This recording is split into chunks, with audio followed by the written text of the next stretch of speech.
Hi, I'm Kari, and I'm here with my co-host Natalie. Welcome back to Instinct, a podcast about leadership one animal at a time.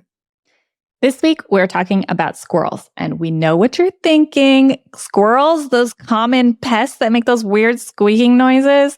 Couldn't you have chosen something like an eagle or an orca whale or something more regal? And yes, we sure could have, but we did not. So why squirrels? Well, someone gave me a squirrel stuffed animal as an emblem of my character, and I will admit that at first I felt offended and pretty slighted. But now that Natalie and I have dug deeper, we've both come to appreciate the unlikely superpowers of squirrels.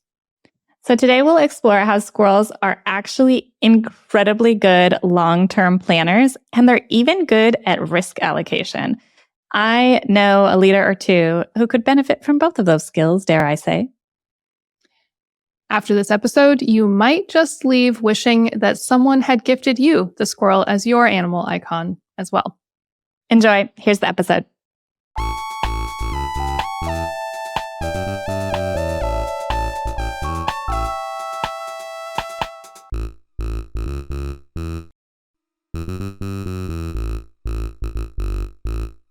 What are we talking about today? We're talking about squirrels. This is actually maybe the most excitement I've had about one of these conversations. Wow. Even though it might be the most mundane of the animals that we have explored.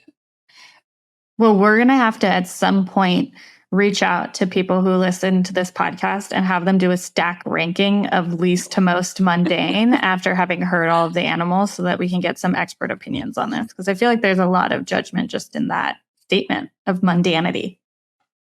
I think you've been calling me out for my judgment of the animals we've been reviewing this whole entire season. I have a lot of judgment about your judgment of these animals, Kari. Okay, so we're talking about squirrels. Will you tell us about them? Okay, I'm so glad you asked. A squirrel, as I know it, is a furry thing that runs up and down the trees in my neighborhood, all along the grass and the parkways, along the fence lines, has this abundant tail that swooshes, makes sounds like this when my cat gets too close, and is surprisingly smart and ingenious. And I've learned that squirrel is really not very descriptive of a title for this animal because there's like 200 plus species of squirrels. And there's actually like 3 large categories of squirrels. There's ground squirrels, tree squirrels, and flying squirrels. And I've just been calling all of them squirrels, which is true. But there's just so much more to the squirreled, wow, than I knew. So that's what I think a squirrel is. Is there anything else you'd like to share about what you think a squirrel is? Well, I got a little confused during my research because I wasn't sure if we should focus on prairie dogs or marmots or tree groundhogs. Squirrels. Yeah. Which, by the way, cannot tell the weather. Groundhogs? Yeah. Okay, let's not get distracted. But I think that's a really good starting point, which is that squirrels are more animals that I thought weren't squirrels. I didn't know prairie dogs were squirrels or marmots. Or groundhogs. I also learned that the difference in sizes between the different types of squirrels is the biggest size difference of any animal. What? So like the smallest one and the biggest one are the most different. I did not learn that. Where did you learn that? I learned it on some website from somebody. Is there a reason why there's such a variety or range there in sizes? Well, it just made me think that it's because actually we never consider a marmot a squirrel. Okay. You know what I mean? Like the difference between a chipmunk and a marmot, like they don't even really look alike. Yeah, but you have to think like, those teeny tiny little monkeys that are like so tiny and like ginormous silverbacks. That seems like a big range too. We'll have to fact check this. But I also don't think a silverback is a monkey, which we can talk about later. Speaking of fact checking. Okay, so squirrels. Tell me anything else you want about what a squirrel is or is not to start.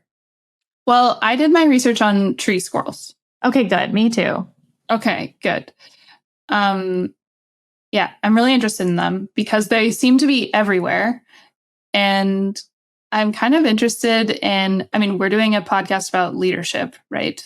And company building. And if you want your company to literally be everywhere, then I kind of think you should learn from the animals that are good at being everywhere. Oh, good point. Okay, so we will acknowledge and then put to the side that ground squirrels, totally a thing, great animals, not focusing on them. Flying squirrels, very cool. Some awesome facts about them.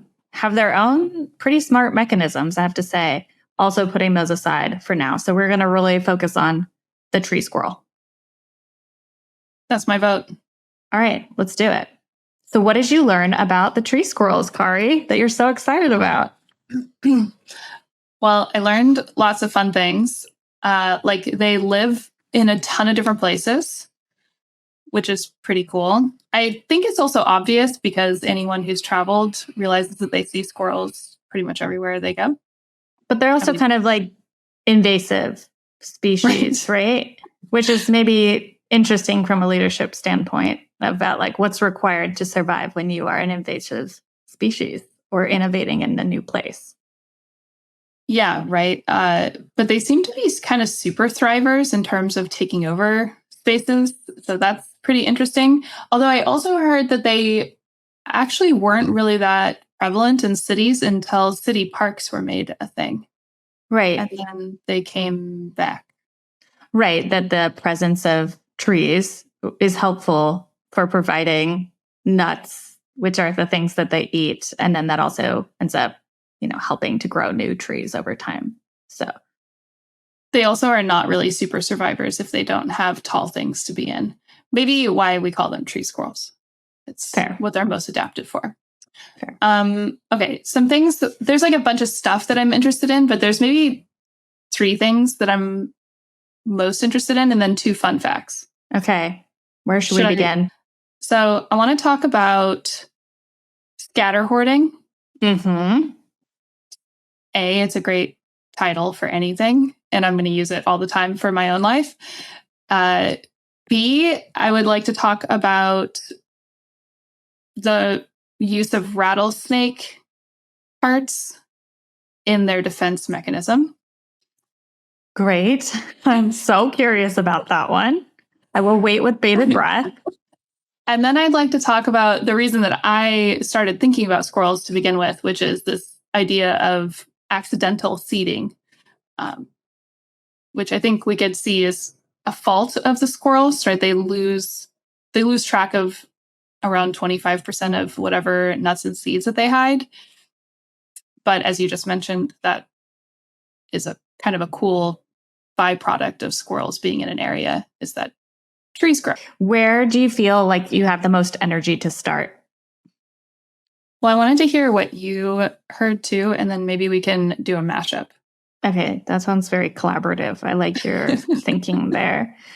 Okay, so I have 4 because even though we said 3, I am not a rule follower. So here's mine. My first one is I just wrote chunking, which is kind of similar to scatter hoarding, but it basically talks about how the squirrels are able to hold a lot in their heads effectively and how they manage like their memory and recall of where their food is, which is so cool. The second is what I'm going to call long-termism and their cognitive abilities around that. Just like squirrels have to think about the future in a way that I actually think is really relevant to leaders. So I think we could jam on that. The third is communication at various different levels. I learned a lot about how adept squirrels are at communicating amongst themselves and to other species, which I find fascinating. And the fourth is extreme flexibility, both physical and mental, and persistence around problem solving. So that's what I got. I want to talk about communication first. Can we start there? Yeah. What do you got? Ask me a question and I'll see where we can get into it. The first thing that I would like to know is, could you make the sound again that the squirrels make when they meet your cats? I think that is not a relevant question. And the answer is yes, I can. So it sounds like, so I want you to imagine my black cat like on the fence line in my little backyard area, pretending, or like maybe she's convinced herself that she can actually defeat the squirrels. And so she comes like as close as possible to them.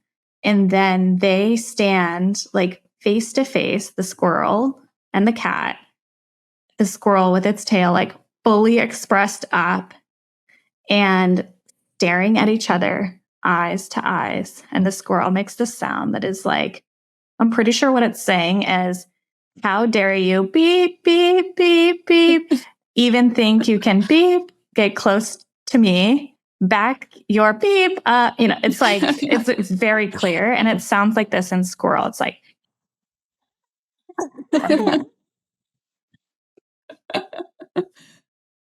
so That's do you really good. understand now?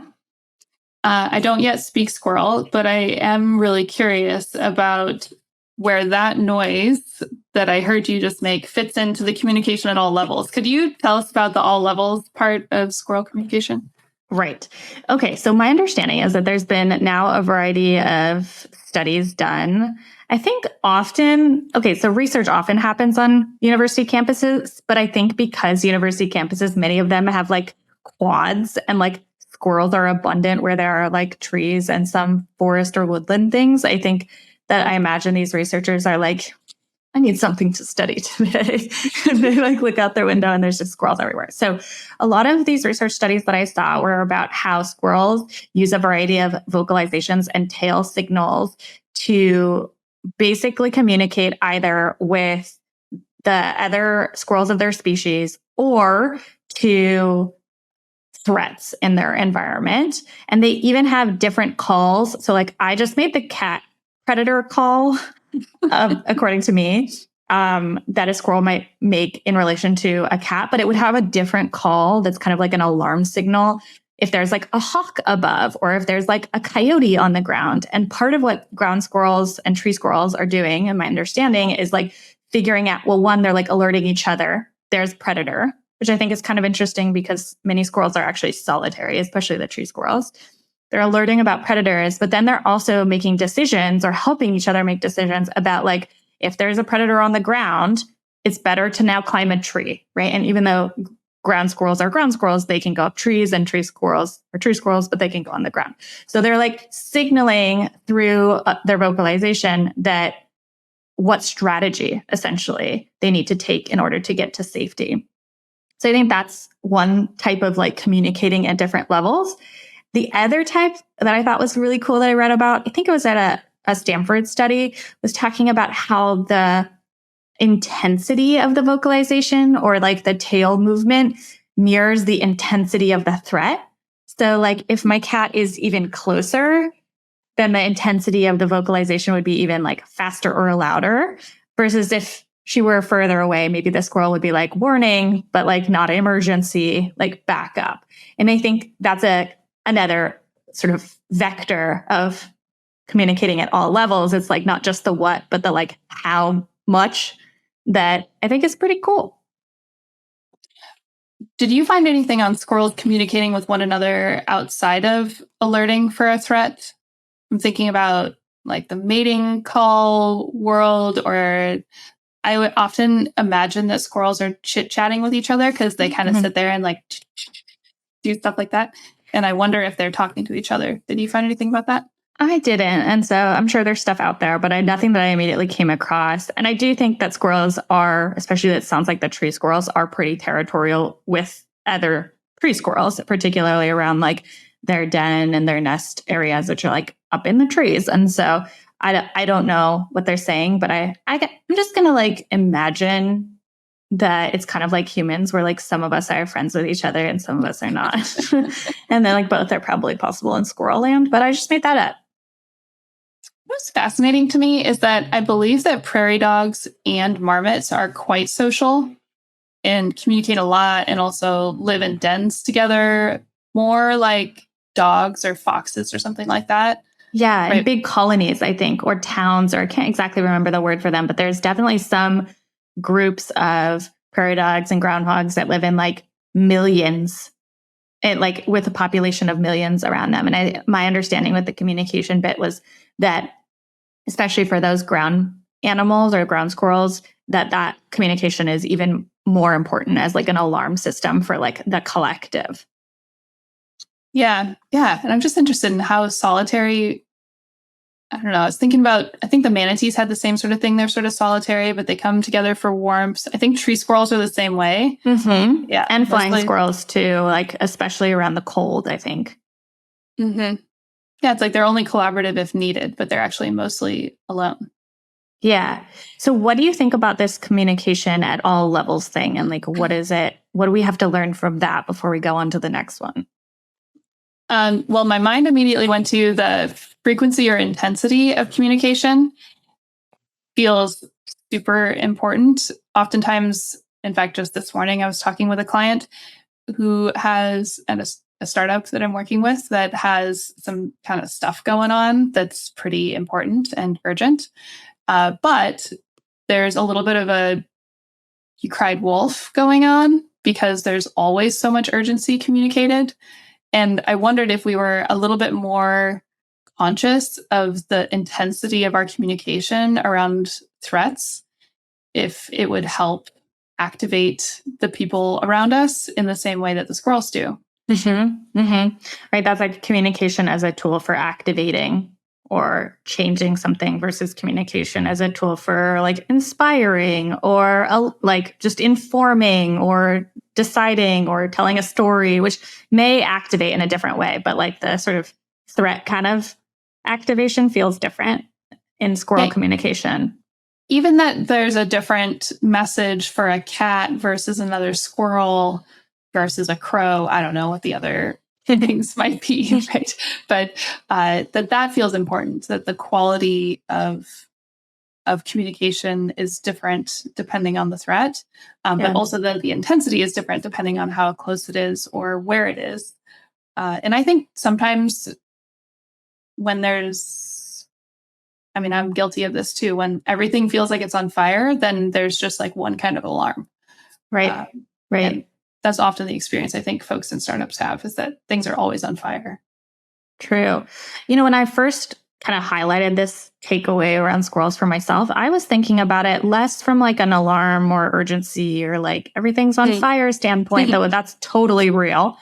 I was thinking about it more like managing up, managing to the side, managing down, like more of this communicate, like kind of a know your audience kind of a communication skill rather than a like, we have a problem, Houston, we have a problem kind of a communication, which is important. But I think there's something really palpable to me about being around people. Palpable's not the right word. It's just like, it feels really good to be on the receiving end of communication that feels like it was intended for me or thoughtful about me as a recipient of it.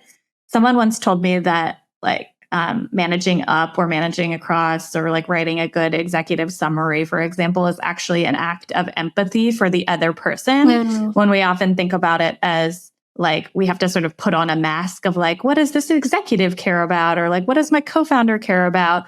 So that I can influence them or persuade them. But I really like the frame of thinking about like, no, who is this person that I'm about to interact with? And like, what might their needs be and how I'm communicating to them that I can be mindful of. So even though the squirrels are definitely doing it as an alarm system, they kind of inspired a thinking in me around the leadership side of this that I find most empowering, especially on the receiving end, is when people sort of like care about communicating to me for me rather than for them. I love that insight. And it makes me think of some of the things that I've heard from folks that we've worked with who say, well, if I tailor my message for someone else, or if I don't share everything that's on my mind, I'm being less genuine to myself. And that just makes me think, like, do you think when a squirrel is making an alert to a cat versus a crow that they feel less as themselves? Or it's just actually effective? And in your case, if they were trying to be kind, I'm not sure your cat feels it this way, but also as an act of empathy, which I love. Yeah. Cool. Okay, let's go somewhere else. Let's pick one of yours that you came up with. I can't wait to hear about the rattlesnake. So can we please talk about that? Yeah, let's just touch on that one briefly. It was one of those facts that I felt like was really weird, in addition to the fact that squirrels can't vomit. What? They can't vomit. I just really wasn't expecting you to say that. I don't know what to say next, but I feel somehow like my world is different now. I think they're just kind of weird, right? I mean, you think about the cool kids at school, like the squirrel is not one of the cool kids. Okay, so let's get back to the rattlesnake. So the rattlesnake is a cool fact. So what I read is that they take the leftover skin from rattlesnakes, and rattlesnakes leave their skin behind, Mm-hmm. and they chew it up in their teeth. And then they comb their fur or kind of lick their fur with the rattlesnake scent on their tongues so that they actually smell like a predator to other predators. And it started making, there's a little part of me that was like, ooh, I don't know if I really trust these slimy squirrels, right? They're pretending to be rattlesnakes. They also, I don't know if you heard about this part too, but they will pretend to put their seeds in one place, but actually put them in another. Mm-hmm. So like a little pump fake. You thought I was bearing it over there. Steak. Yeah, I think they call that deceptive caching. Yeah. Nice. But there's this whole deceptive world of squirrels. Also, when they run away, they run in a zigzag, which I saw as kind of the same tactic, which is like, you thought I was going this way. Now I'm going this way. Now I'm going this way. Mm-hmm. And so there's these sneaky squirrels with the defense with the rattlesnake, the zigzag, and this deceptive caching. Okay, wow. And when you learned about that, what did that bring up for you? Well, I had a little judgment about how... Surprise. Kari's judging the animal. I just have a lot of feelings about them not living out their values or being straightforward or assertive. But I also really get it that they have to do these things. They're really small. They're like this big. Right. And they're pretty prone to being attacked, I would imagine. And so I also was just really struck, and maybe you'll tell us about their brilliant minds here in a second to explain why they might be able to come up with all of this stuff. Mm-hmm. But it's pretty sophisticated for, like people talk about rodents like they're just kind of throwaway dumb animals or something like that. Are squirrels rodents? Yeah, I think they are. They are. Yeah. Anyway, I thought there's a lot going on in that squirrel brain that I never even thought of. Right. So I'm going to just assume that all of these things are sort of adaptations or adaptive mechanisms for improving or increasing the chance of survival. Zigzagging, deceptive caching is essentially like, I'm going to pump fake you, like I said, so that you don't know where I put my little nuts and acorns so that I can make sure I have food and taking care of numero uno, which is pretty cool. And the rattlesnake thing is particularly interesting because it just makes me wonder, like, who was the first squirrel that decided to do that? They were like, you know what, we need some ground up molted rattlesnake skin. Like there's like some ingenuity to the adaptation process that I just find incredible. That's really, I don't know. I think I'm inspired by that. Yeah, maybe deceptive, but also if you just think about it as like, I got to put my mask on first. What's going to increase my chance of survival? It's pretty cool, especially for a species that, like, I'm going to guess doesn't hang out with rattlesnakes that often, or doesn't necessarily like really has to manage like also a lot of human interaction too. Yeah, I think it's fascinating. And I was thinking like, okay, how could we translate this into the human world? I mean, I don't think it's feasible for us to go like chew up left behind body parts of our competitors and then smear them on ourselves. It's probably Is it a feasibility issue or an ethics issue? I just call that both. Okay.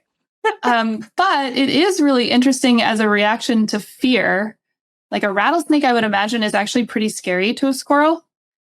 And so when we say, hey, well, I'm scared by this thing, I wonder if somebody else might be scared by this thing. Like, what of that can I take and put on me to make me more invincible in the world?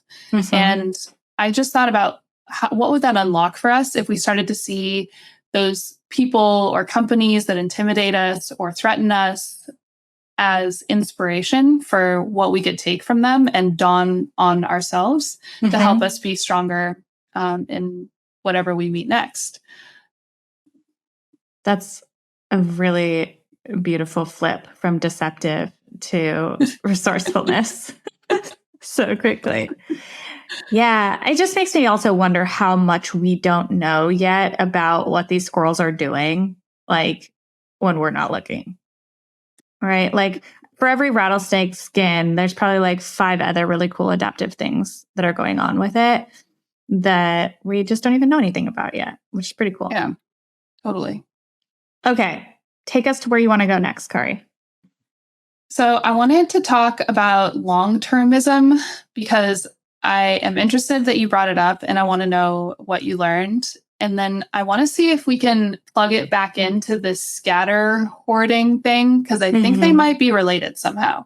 They're totally related. In fact, maybe we should start with the scatter hoarding because there's a reason why they're doing the scatter hoarding, which we'll describe, that is going to be, spoiler alert, in my opinion, long-termism. So let's start with that. I'll tell you what I learned about the chunking bit, because it's really like chunking, memory, scatter, hoarding. They're all kind of in the same realm. And then you can maybe talk about what is the scatter hoarding specifically. So that's good. Sounds like squirrels are incredibly adept at spatial memory. So finding where they put the things that they bury. And there's been quite a bit of research, actually, not only that they can find the things, but that how they find the things is based off of like pretty cool levels of like memory recall. And this is where chunking comes into play. So just like, Kari, if I gave you like a set of Lego parts and I was like, don't build anything, Kari, but just like, here's some Lego parts. I'm going to guess one of the first things that you might do is just like start organizing them. You might organize them by color. You might organize them by size. You might organize them by shape or some combination therein. Maybe you do like a nice gradient, depending on how creative you're feeling. But essentially what you're doing is like this process of chunking like items together so that you can then treat them as one unit rather than as all the myriad individual units within that chunked category.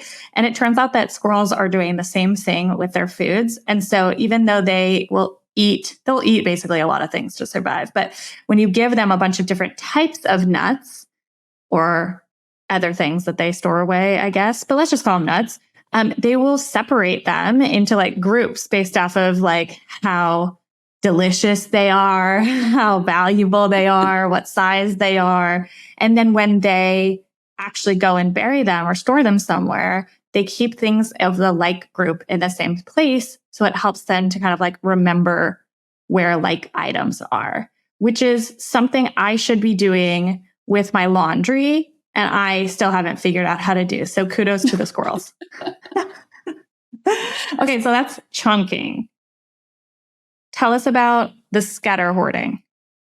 Well, first I want to tell you just a quick story about chunking because I'm going to give some kudos to the squirrels also because this is the thing that we study in like pretty advanced schooling as humans to learn how to do this so that there's maybe some natural inclination for us to do this as humans, but like we can learn to do it and people study it and this kind of thing. And it's amazing to me that it's a pretty sophisticated tool that squirrels are just doing. And it seems to help a lot with efficiency, right? So not only like accessing the memory, but also then that allows them to go find the food more effectively or more efficiently, which then enables them to like do other things with their lives, which I feel like I also still have things to learn from that. So besides it being cognitively impressive, it also like enables a lot of other things so you don't have to worry about it. Okay, so we're going to get to the long-term part of this because I think that's pretty interesting. And scatter hoarding is basically what it sounds like. So you're scattering hordes of things. Like literally squirreling things away, which is great that that's Oh, a thing that we say thank goodness. all over the place. So that it's more likely that if one hoard or cache gets pillaged, that the others remain, right? It kind of makes sense. But they have to store all of this stuff so that they have enough to eat, right? They can't just continue to eat throughout the winter in the same way. They also do hibernate. Some of them, yeah. I think the ground squirrels are more likely to hibernate, but the tree squirrels are not. So they need to kind of store things more effectively throughout the seasons. Right. So there's scatter hoarding. Then they have to have the chunking to remember where all the things that they scattered are. And they have to do all of this because they can't eat continuously throughout the winter because of their food sources. Maybe unless they live in a city and then they can scavenge some.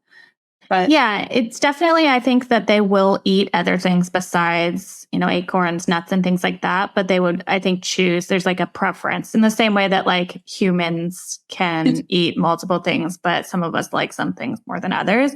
The interesting thing is that squirrels seem to be quite resourceful. So if there's low supply of, available options, they will eat, apparently, sadly, RIP, like baby birds out of the nest or insects, or even like stuff out of trash cans. So in that way, kind of echoing back to what you mentioned at the beginning, they're kind of super survivors, or that's not quite what you said, I forgot. But like they're pretty good at staying alive, which is impressive. They're very adaptable. Yeah. Yeah. Yeah. Okay, so the long-termism. Yeah, tell us. I mean, I'm not as cool at naming things like chunking or scatter hoarding. So I just call it long-termism, which is pretty self-explanatory, which is the orientation towards the long term versus just the short term. I think, if you're an animal that has to rely on food that is scarce during some times of the year, or that you're going to be hibernating for some of it or whatever, like you kind of do need to think about, or you're just wired to think about what's coming beyond just tomorrow. So there's that general sense of long-termism, which is like, how am I going to feed myself in the coming months?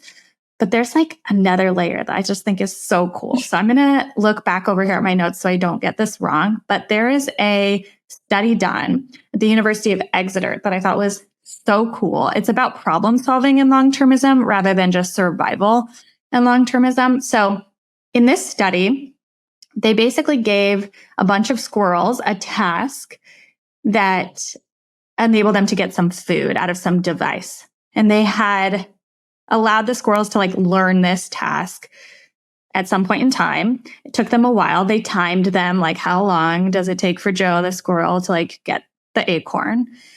And then they gave the same set of squirrels 22 months later. So basically 2 years later, the same test to see like, will they remember the mechanisms, the levers and stuff in this little kind of toy apparatus thing to get the nuts out of it.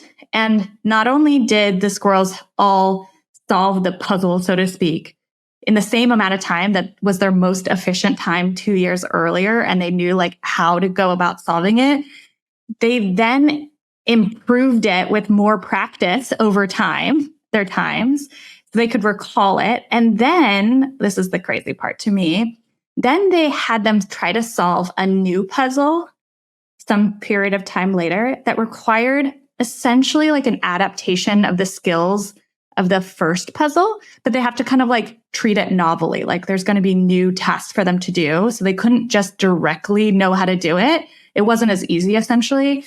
The squirrels first got like, I forget what they call it, but they got like a little scared. They were like, I don't know how to do it. And then they applied their learnings from the first test onto the second. So there was also a long-term ability to basically apply the lessons that they learned 2 years prior in a novel situation in order to then get food from the new task. This is like a study, but I think anyone who has had a bird feeder understands this in real life, because squirrels can somehow figure out how to get nuts and seeds out of any bird feeder no matter how ingenious the design is. And I think that kind of long-termism of like learning and then applying in novel scenarios is something that we attribute to like those with the fancy brains. And like squirrels are doing that all the time. And I just think that's super cool. So those are like the two sides of the long-termism that I wanted to name because I think they're so relevant for leadership. Could you pull that down just a little bit? Like if you had to put an underline on the what might we take away from that in terms of leadership, what would you say about that? I think two things. One, leaders often have to have 1 foot in now and 2 feet in the future. And that's 3 feet. So that's hard. And orienting towards the long term is just, I think, a completely different way of thinking about things, but not at the expense of survival today. And squirrels seem to be able to like juggle those really well. The second is recognizing that novel scenarios are likely to give you anxiety and phobia, and then figuring out how to still use your problem solving skills to meet new scenarios is like all of building a business, essentially. Most problems are novel in some way that leaders will be exposed to, or at least nuanced enough that trying to use the old tools for the new problem isn't going to totally fit just right. So that's my drawdown. How's it resonate? Well, what translated in my head as you were talking was that if leaders are learning from squirrels, squirrels might eat a baby bird today to survive, but they're continuing to scatter hoard so that they have food for the winter whenever it's available. So there's also like an identity thing here, which is like they feel pretty clear about who they are and what they stand for. Even if they're willing to eat a baby bird today, they're not becoming baby bird eaters. True.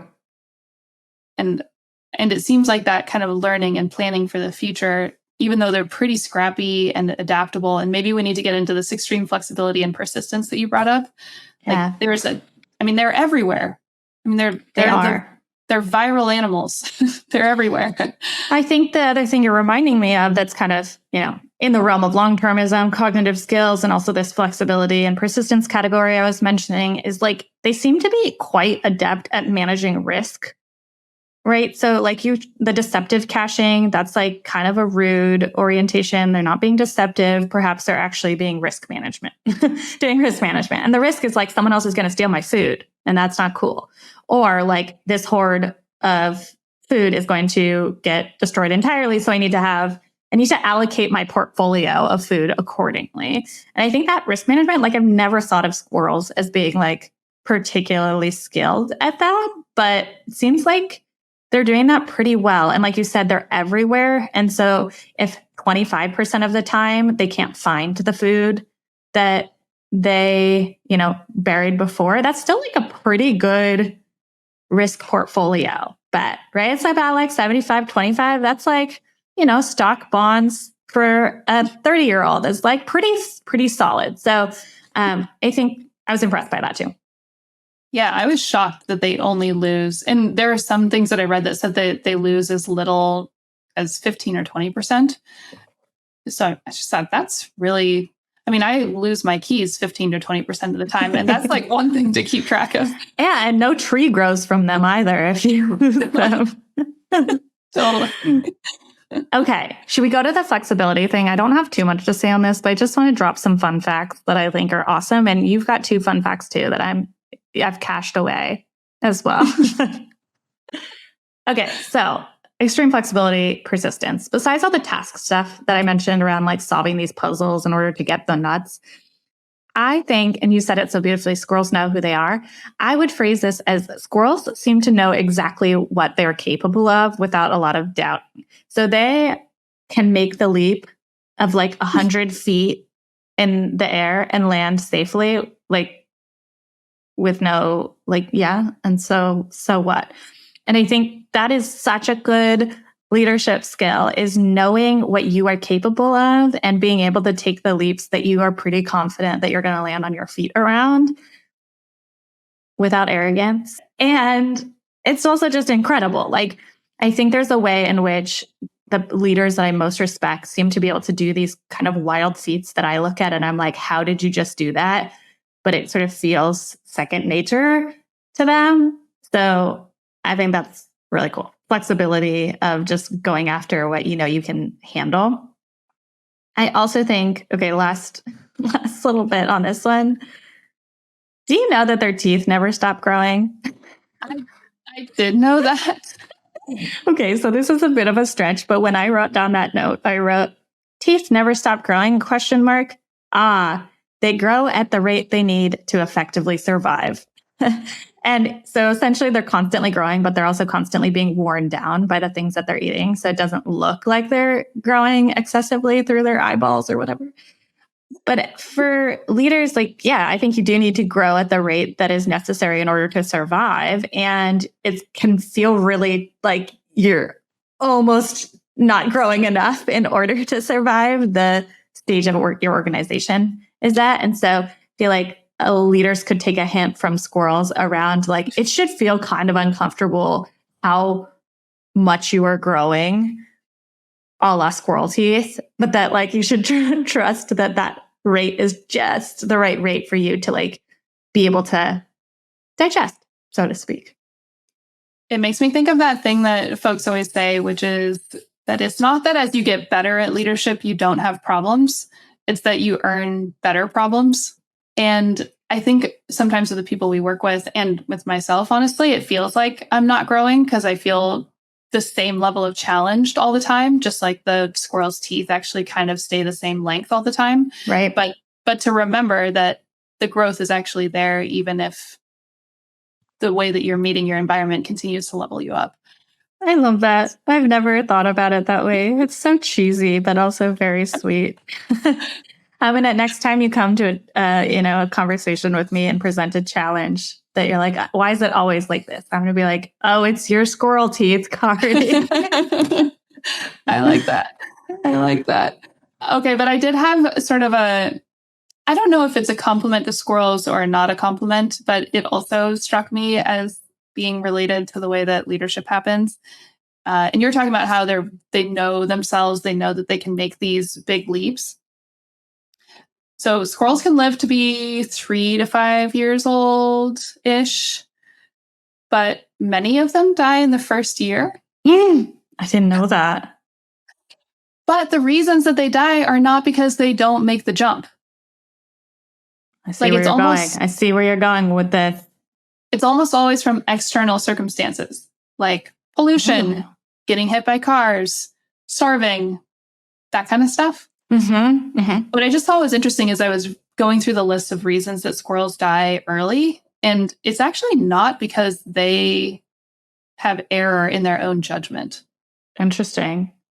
And so, how do you see that connecting to, the work that you do with your clients? Well, the first thing that hit me was a totally face valid thing, which is a lot of startups fail in their first year too. Right. Some of that is preventable and some of it isn't. And knowing that we all sign up for startups, kind of knowing what the statistics are, which is it's really hard to make it work.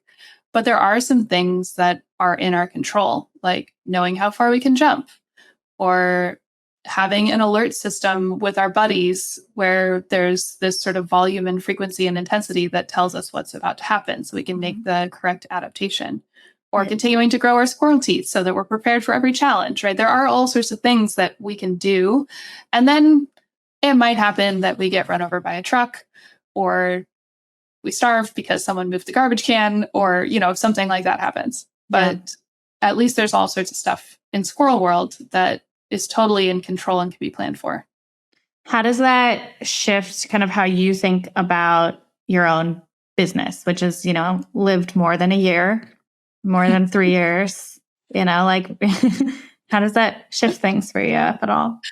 We're coming out now. We're squirrel grandmas, we're in our late years, about to enter it, hopefully not into death. Yeah. But the thing that it makes me think of is actually being more confident in the long term because I'm confident in the abilities that we have to do things now. I think sometimes I I can get really fixated on needing to survive and forget to think about what's coming around the corner.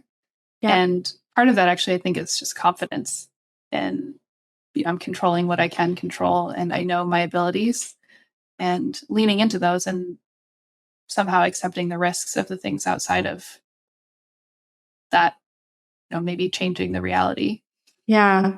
You're reminding me as you're talking about that, something we haven't touched on, but I also came across was that tree squirrels in particular, I don't know, you've probably seen them do this. Like they can basically go all the way vertically down a tree, up the tree, like they can be hanging up down backwards from a tree, fully vertical. And like their back legs in particular can kind of like almost rotate all the way around so that they're always kind of climbing whatever, I don't know, the right direction, even if they're facing the wrong direction.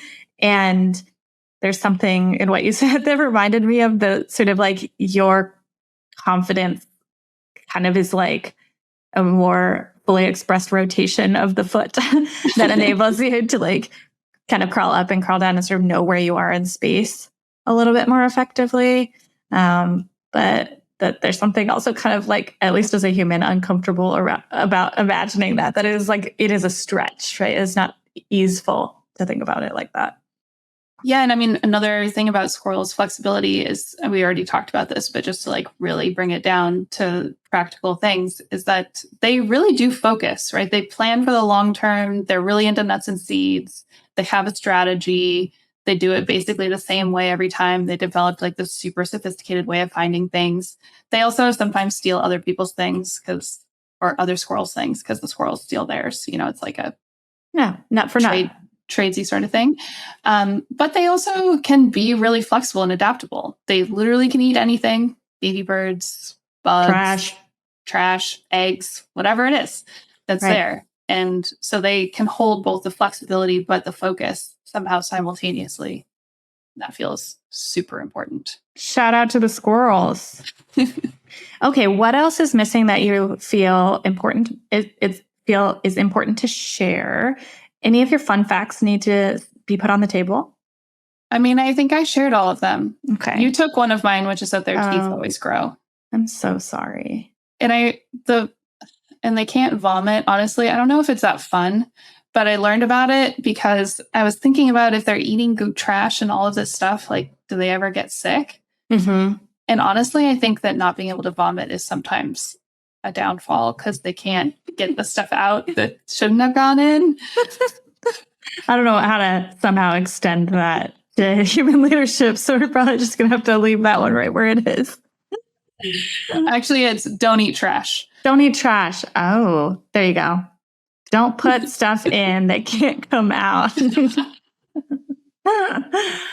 Okay. Well, I think you claimed and named that you were the most excited about squirrels so far. So tell me a little bit about what gets you jazzed up about squirrels, maybe either through your own personal stories or experiences or what you've seen with your clients that you work with that gets you fired up about what they have to teach us.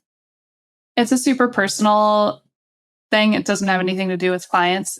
I got really sad recently because I was doing the Hoffman process, as you know, and spoiler alert for people who might go to Hoffman, but you get a stuffed animal. I got a stuffed animal, and I don't think it was explicitly stated that the stuffed animal represents you in some way, but being humans and loving to make meaning out of things, all of us started to make meaning out of the animal that we got. I brought mine for a show and tell. Can I show it? Okay. Yes, of course. So there's this whole thing. I unwrapped my animal. People are getting like orcas and eagles and all of this amazing stuff. Someone got a dragon and a unicorn. I was like, those aren't even real animals. It's amazing. And I got a squirrel. And I had this sinking feeling. I was, oh man, there's a squirrel. And it triggered all the parts of me that are like, I'm not good enough. I'm just ordinary. Nothing special to share in the world. I probably don't even live that long. I'm eating baby birds. Right? I had like this super like let down feeling. No one wants to be a squirrel. No one. When they interviewed you when you were a teenager and they said, Kari, what do you want to be when you grow up? You did not say a tree squirrel. Tree squirrel. No one. It's like no one's favorite animal. You know what I mean? Like squirrels are so. Anyway, I was complaining, and one of my fellow Hoffmanites said, you know what? I actually think that being a squirrel is really amazing. And let me tell you why. And she said, because they hide all of these seeds. And even though they kind of forget things and like they don't find all of them, and this whole scatter hoarding, I didn't know about chunking when I heard about this, but this whole scatter hoarding thing means that they lose a bunch of seeds and nuts in the forest. But that is what reseeds the forest. And it kind of clicked in my head. It was like, oh, even though I don't actually know what the outcome of all of my actions is going to be. So even though I forget a bunch of stuff and I lose my keys a billion times a day, and maybe I'm not always the most reliable at finding things, and I got a bunch of stuff scattered everywhere, maybe all of that is actually in service of seeding the forest. And there's a bunch of outcomes that I may never even know are a result of what I do. And that to me is like the spiritual gift of the squirrel. That you don't actually have to find all of your things. Not all of the seeds that you hoard need to be eaten for the winter because they're actually not wasted. That no effort is wasted. It's actually in service of creating the world that all of us enjoy. That's so precious, first of all. Thank you for sharing. Are you feeling better about having received the squirrel? Yeah, I do. I feel better about it. And I feel better when the seeds that I plant don't grow because I figure that maybe they're actually growing for someone else in a different way that I just can't see. Yeah. I think you're touching on something about leadership that is either misunderstood or just not talked about enough, which is this idea that like you can see your direct actions enacting some change unto the people that you are leading. And sometimes you and I talk about like leadership as kind of like more of a spiritual practice or like a way of showing up in the world or like a ideology that's kind of constantly getting refined of like how we want to be. And I think there's something quite beautiful about thinking about leadership as the sum of a bunch of actions you may never see the fruit of or remember what you even did in the first place. And there's sort of a deep trust required to like still forage for the nuts and seeds, bury them, and then like not know. Maybe I'll remember it, or like maybe something will grow from this, or maybe someone will steal this idea, or like maybe this, or maybe it's like the great rewilding over time. I don't know. It just sounds like it requires a lot more like leaning back and trusting of yourself, but also of the greater system kind of taking care of itself. Yeah, I really love that. It makes me think of the things that kids remember from what their parents tell them. And you hear them repeat something back and you're like, that's what you took from that? And I think it's like that for leaders too. We do all sorts of things. And I mean, we can talk about this maybe on another podcast another time, but this idea that managers have more impact on the health of their employees than their doctors, right? There's a lot that gets wrapped up in our work. And as leaders, we do have a huge impact on people, and we won't always know all of those ways. So true. Even, if we're just working with somebody as a friend, that's also true, right? And just like listening, being with, planting an idea. Sometimes we have no idea. Actually, most often, we have no idea how that's going to actually bear fruit. So, Natalie, maybe in service of wrapping up here, I'm curious if out of our whole discussion, if there was something that you were going to walk away with and incorporate into your leadership, what would it be? And maybe our listeners want to also be thinking about something that they want to incorporate into their leadership. A couple of things. I'm going to sort through them by talking out loud and seeing how they become in real time. One is inspired by what you just shared, which is that like often the leader is not the orca whale. It is not the unicorn. It is not the dragon. It is the he, she, they that knows thyself and their ability to jump 100 feet inland without really a blink of an eye. Mm-hmm.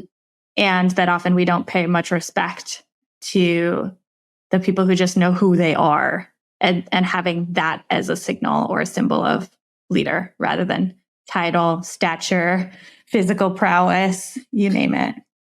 So that's one, that knowing who you are is a form of or an attribute of leader. Mm. While also being flexible to not really hold too tightly to that identity too, right? Yeah. The other one that's kind of swirling is still about this like communication thing. Because even as I was sort of jokingly and reenacting my cat squirrel encounter, there's something really special about watching the squirrels do their communication thing with such confidence, given their size, given their stature, given their like sort of sidelined social status. They seem to be like quite clear in what they're trying to say.